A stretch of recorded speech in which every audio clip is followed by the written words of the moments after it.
Bharatiya Janata party 400 પારની વાત કરે છે, પણ અમને નરેન્દ્ર મોદી અંકલના ચહેરા ઉપર ચિંતા અને પરેશાની દેખાય છે, કારણ કે અંકલને ખબર પડી ગઈ છે આપણે 400 પાર તો ઠીક 400ની નજીક પહોંચીએ તેવી પણ સ્થિતિ નથી. એટલે જ નરેન્દ્ર મોદી પોતાની જૂની રમત ફરી રમવા લાગ્યા છે. આ રમત શું છે અને નરેન્દ્ર મોદીની મનોદશા શું છે વાત કરીશું. નરેન્દ્ર મોદી અંકલની મનોદશા શું છે તેની વાત કરીશું. વૈષ્ણવજન તો તેને કહીએ જે પીડ પરાઈ જાનાને રે. નમસ્કાર, નવજીવન ન્યૂઝમાં તમારું સ્વાગત છે અને હું છું તમારો પ્રશાંત દયાળ. વાત કરવી છે ભારતીય જનતા પાર્ટીની, વાત કરવી છે આમ આદમી પાર્ટીની, કોંગ્રેસની અને દેશમાં ચૂંટણી લડી રહેલા બધા જ લોકોની. વાત એવી છે કે અત્યારે આખો દેશ ચૂંટણીમય થઈ ગયો છે. તમે સરકારી કચેરીમાં કોઈ કામ માટે જાઓ તો જવાબ મળે છે, સાહેબ જગ્યા ઉપર નથી, કારણ કે ચૂંટણીના કામમાં વ્યસ્ત છે અને ચૂંટણીમાં ભારતની પ્રજા ત્રસ્ત છે.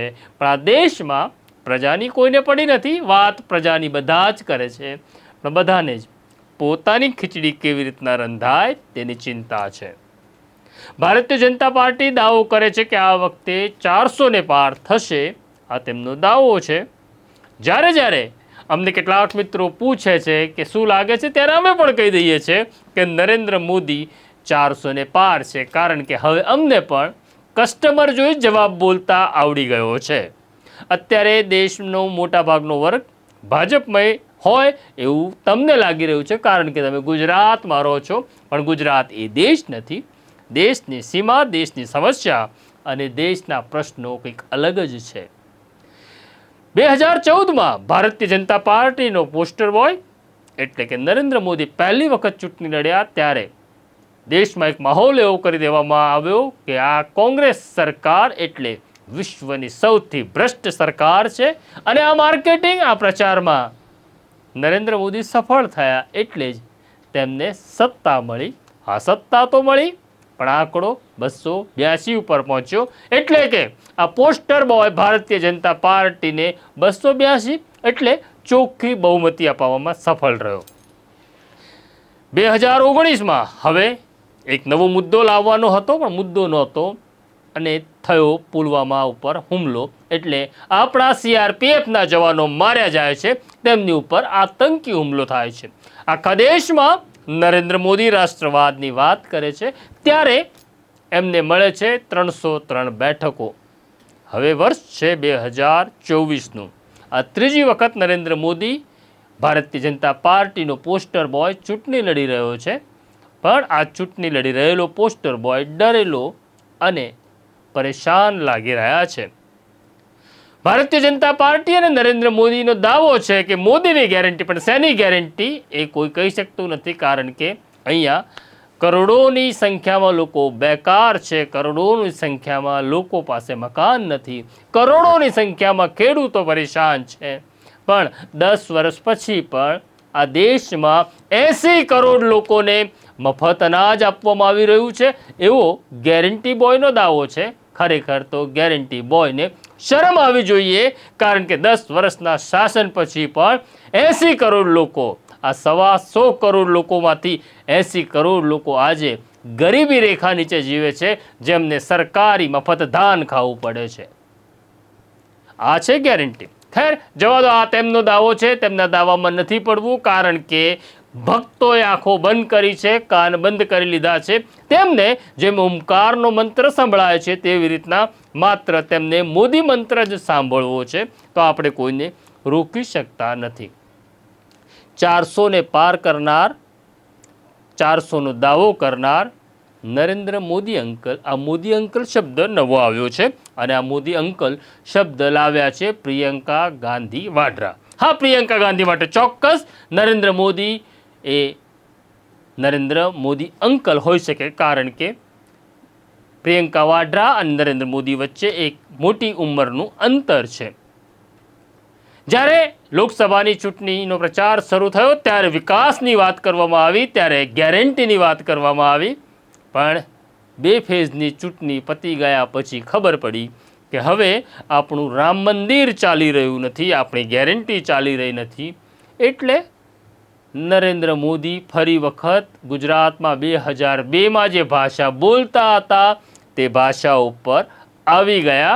એટલે કે હવે તેમને ખબર પડી ગઈ કે હિન્દુઓના મત જોઈએ તો મુસલમાનના નામે ડરાવવું પડશે. એટલે તેમણે હિન્દુ મુસલમાનની વાત શરૂ કરી છે.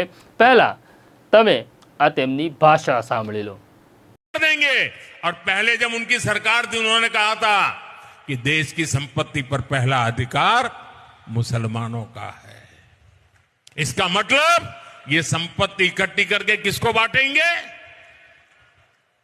जिनके ज्यादा बच्चे हैं उनको बांटेंगे. घुसपैठियों को बांटेंगे. क्या आपकी मेहनत की कमाई का पैसा घुसपैठियों को दिया जाएगा?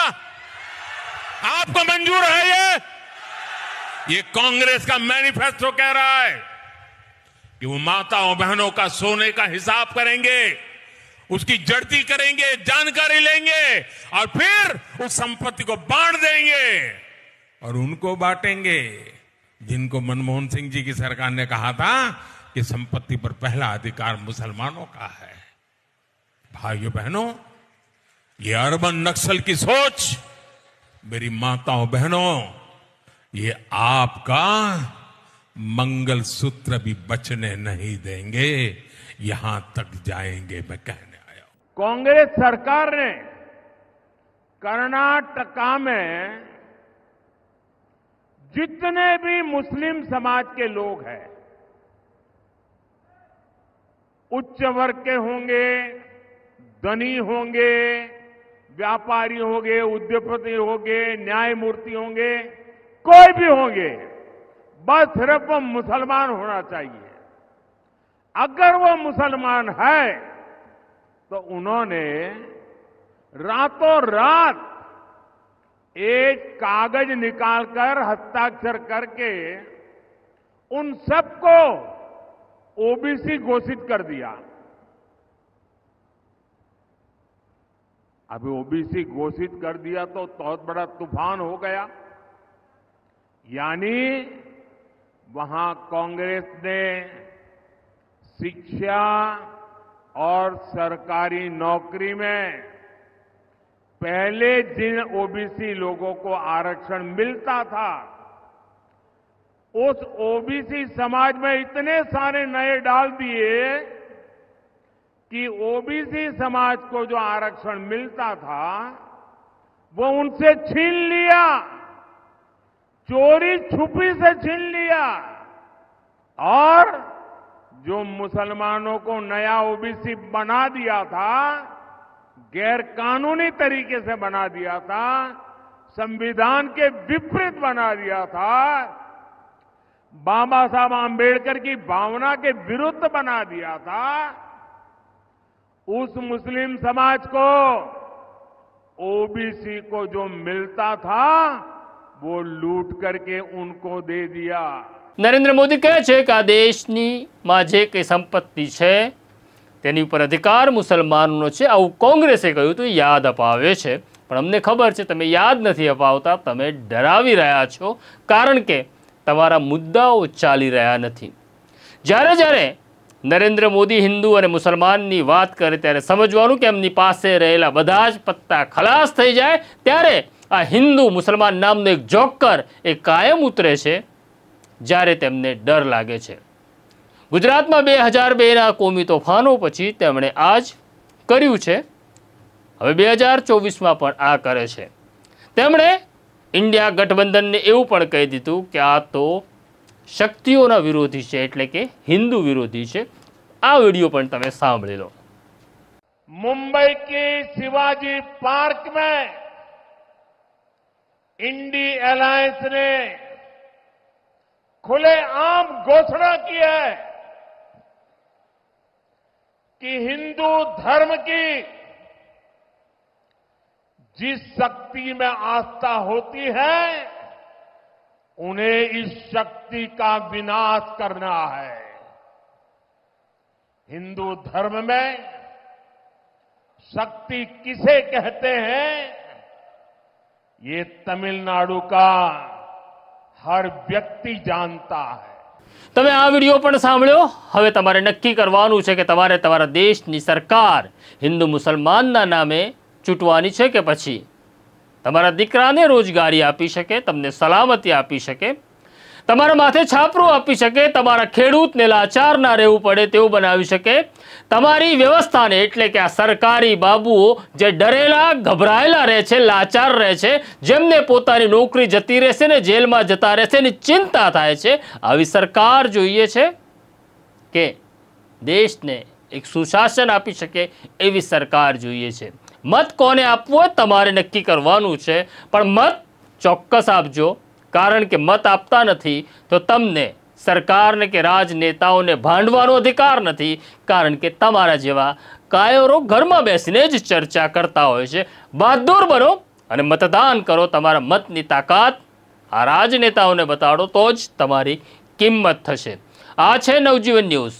નવજીવન ન્યૂઝની આ સ્ટોરી તમને કેવી લાગી અમને કોમેન્ટ બોક્સમાં જરૂર લખો. તમે કોઈ પણ પક્ષમાં માનતા હો છતાં પણ તમારે મતદાન કરવાનું છે એની યાદ અમે તમને અપાવીએ છીએ. અત્યારે મને અને મારા સાથી જયંત દાફડાને રજા આપો. નમસ્કાર. વૈષ્ણવજન તો તેને કહીએ જે